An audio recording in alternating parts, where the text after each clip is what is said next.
Manchester United are one of the biggest football clubs on the planet. Over the years, they've signed Ballon d'Or winners, Champions League stars, World Cup heroes, and some of the biggest talents in football. But not every transfer works out. Sometimes a player arrives with massive expectations, only to leave fans wondering what could have happened. Today, we're going to be talking about 6 players who moved to Manchester United and saw their careers fall off the cliff. But before we start though, I'm going to say these are not players who were always bad. In fact, these players were genuinely excellent before they got hit with the Manchester curse and couldn't reproduce form at Old Trafford. Let's get into it.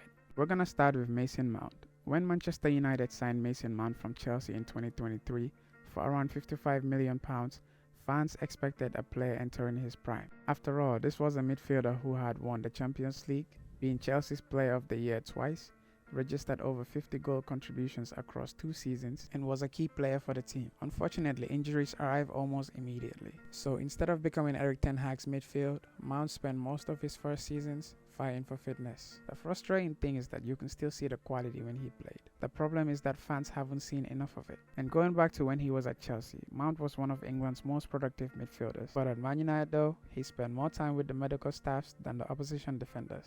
Remember when Malacia arrived and looked like an absolute bargain? United paid around 13 million for the Dutch fullback from Feyenoord. In modern football, that's basically finding money in your sofa. His first season looked really promising. He had aggressive tackles, great energy, and some strong defensive performances. Then disaster struck. Injuries kept him out for an incredibly long period, completely halting his progress. I'm not gonna lie, it even came to a point I even forgot he was playing for Man United. I think everybody did. And to be honest, football can be a really brutal sport sometimes. It's not just bad performances that halt a player's career, it's simply just bad luck. Moving on to the next is Wood Whitehorse. Nobody expected Whitehorse to become the next Ruud van Nistelrooy, but fans definitely expected goals. His work rate was excellent and his pressing was fantastic with outstanding effort. But goals, not quite. In 31 appearances for United, Whitehorse only scored 2 goals. 2. Now imagine being paid that much and only scoring 2 goals in 31 appearances. Now that's a curse if I ever see one. And to add salt to the injury, one of those goals came from the Carabao Cup. At times it felt like he was doing everything except the things strikers are actually paid to do, which is scoring goals. Fans appreciate his commitment, but commitment alone doesn't win golden boots. It's actually diabolical as a striker to have more tackle stats than goals. Gives it away to Callum Hudson-Odoi, and it's Gibbs White! And it completely wrong-footed Andre Onana, and for the second time in this match, Nottingham Forest are ahead.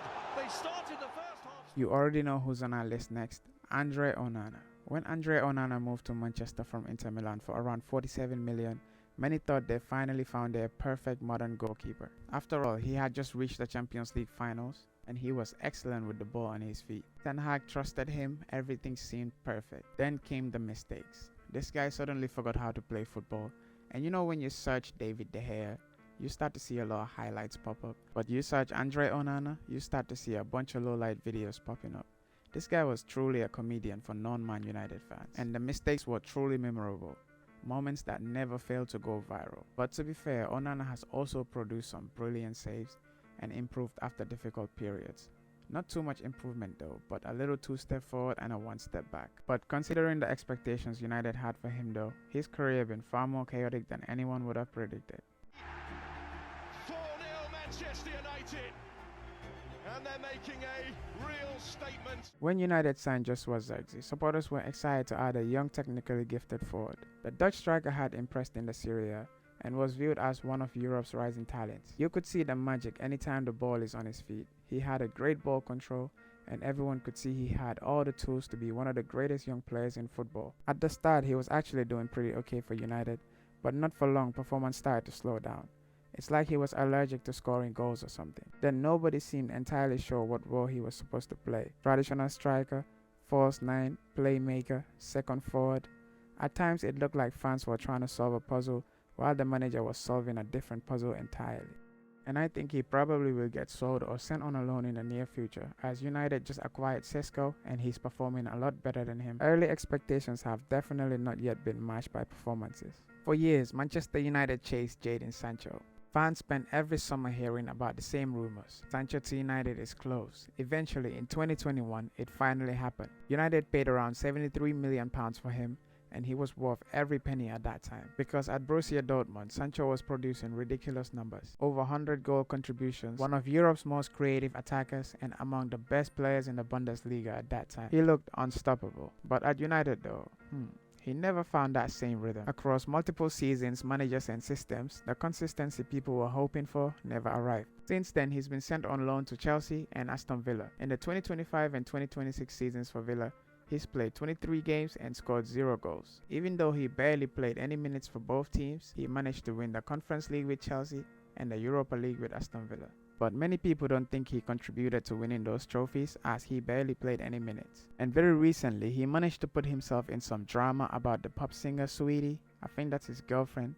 But bro, you can't tell me Old Trafford is not cursed. It's like that stadium just sucks the players' talents. Just think about how many great players came there and their legs just stopped working all of a sudden. Or manages to get themselves in some drama outside of football. Just think about how Sancho was back in Dortmund. If anybody told you he would turn out like this, or lose his touch, you would look at him upside down and just leave, bro. He's still one of football's biggest mysteries, or one of football's biggest what ifs. And last one but not least, Paul Pogba.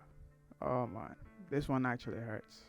It does. We had to put Pogba at number 1, not because he's the worst player, far from it, but because he represented the biggest gap between expectations and reality. In 2016, Manchester United paid a then world record fee of around 89 million to bring him back from Juventus. He arrived as a global superstar, a future Ballon d'Or contender, and a player expected to dominate English football. Hard to imagine now that he was the world's most expensive player at one point. At times, he was brilliant for United. He produced over 200 appearances, more than 35 goals, more than 50 assists, countless moments of magic, but he never became the consistent leader United hoped for. Every season felt like a cycle. Amazing performance, injury debate, transfer rumors, and he also had off-the-pitch drama involving his brother extorting him and trying to kidnap him. He also got banned from football for like 4 years. For all his talent, United never truly got the version of Pogba they thought they were buying, and that's what makes his story the most disappointing of all. But that's it for the video, guys. If you guys enjoyed it, make sure you drop a like and subscribe, and let me know who I've missed in the comment section. Remember as well, a player can really dominate anywhere until they step foot in a Man United shirt and step in Old Trafford.